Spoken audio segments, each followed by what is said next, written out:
এভাবে একবার ডিমের তরকারিটা রান্না করে খেয়ে দেখেন ভাই, বিশ্বাস করেন মিনিমাম আপনি 2 থেকে 3 প্লেট ভাত খেতে পারবেন এই ডিমের তরকারিটা দিয়ে। তো কিভাবে করে এই ডিমের তরকারিটা আমরা রেস্টুরেন্টে রান্না করে থাকি আজ আপনাদের সাথে সবকিছুই A to Z শেয়ার করব। অনেক সময় দেখবেন বাসায় মাছ মাংস কোনো কিছুই ভালো লাগে না, তখন শর্টকাট ভাবে ডিমের তরকারিটা আপনিও চাইলে বাসায় রান্না করে নিতে পারেন।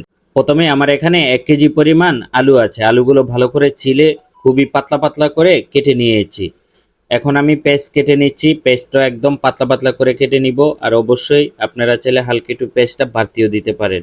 এখন কাঁচামরিচগুলো কেটে নিচ্ছি, আপনাদের স্পাইসি অনুযায়ী আপনারা কাঁচামরিচ নিয়ে নেবেন। এখন টমেটো কেটে নিচ্ছি, আমার এখানে 5-6টা টমেটো একদম পাতলা পাতলা করে কেটে নিব। এখন একটা বলের ভিতরে এখানে 250 গ্রামের মতো মসুর ডাল আছে, আর মসুর ডালটা ধুয়ে আমি কিছুক্ষণের জন্য ভিজিয়ে রাখবো। এখন একটা কড়াইয়ের ভিতরে এখানে সয়াবিন তেল দিয়ে দিলাম, তারপরে এখানে পেঁয়াজ কুচি আর কাঁচামরিচটা একসাথে দিয়ে দিব। আর পেঁয়াজটা কিছুক্ষণের জন্য খুবই সুন্দর করে ভাজা ভাজা করে নিব। এখন দিয়ে দিচ্ছি টমেটোটাও আপনার যা পেঁয়াজের সাথে ভালো করে ভাজা ভাজা করে নিব। তারপরে অল্প একটু আদা রসুন দিয়ে দিলাম, মানে 1 টেবিল চামচের মতো এখানে আদা রসুন দিয়ে দিচ্ছি। তারপরে আবারও ভাজা ভাজা করে নিলাম। এখন 1 টেবিল চামচের মতো এখানে হলুদের গুঁড়া দিয়ে দিলাম, 1 টেবিল চামচের মতো মরিচের গুঁড়া দিয়ে দিলাম। দেওয়ার পরে আবারও ভাজা ভাজা করে নিচ্ছি।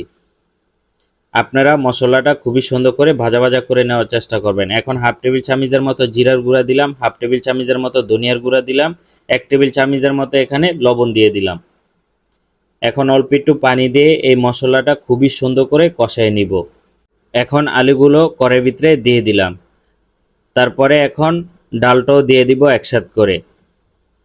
ডাল আর আলুটা আপনারা চাইলে একসাথ করেও ধুয়ে এখানে দিয়ে দিতে পারেন।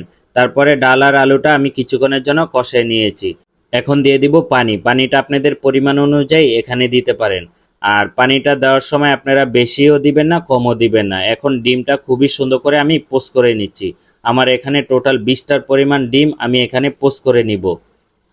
এই তরকারিটা আমি কিছুক্ষণের জন্য রান্না করে নিয়েছি। এখন আমার সবগুলো ডিম পোস্ট হয়ে গেছে, আমার এখানে 20টার পরিমাণ ডিম আছে।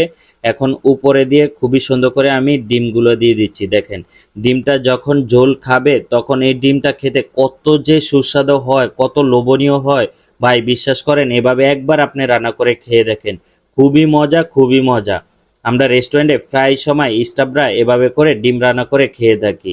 এখন উপরে দিয়ে ধনিয়া পাতা দিয়ে দিলাম, তারপরে দিয়ে দিব জিরার গুঁড়া। আর এভাবে করে ডিম রান্নাটা কে কে করে থাকেন অবশ্যই অবশ্যই কমেন্ট করে জানাবেন, তাহলে বুঝবো যে আপনিও আমার মতো করে রান্না করে খেয়ে থাকেন। এই ডিমের তরকারিটা বাসায় খুবই শর্টকাট ভাবেই রান্না করা যায়, তো আপনারা চাইলে বাসায় খুবই ইজিভাবে রান্না করে খেতে পারেন।